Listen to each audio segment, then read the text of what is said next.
Hello and welcome to an introduction and unboxing of Biolight 100A Herbie-Life Pulse Oximeter.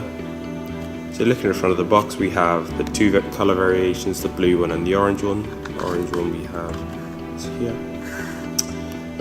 Back of the box has a similar design, quite ergonomic, quite fluid. Front of the box has some general specifications, which include the dual color OLED screen display, which displays SpO2, pulse rate, waveform and pulse bar, simple operation for real-time spot checks, automatic power off design, and two AAA alkaline batteries, which are rated for more than 18 hours of use.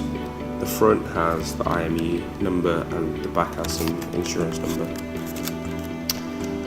So opening up the box, we have the user instruction manual at the top. We have the actual device itself, we have the two pre-supplied alkaline batteries and the lanyard. We've already added the batteries for this model to make it easy.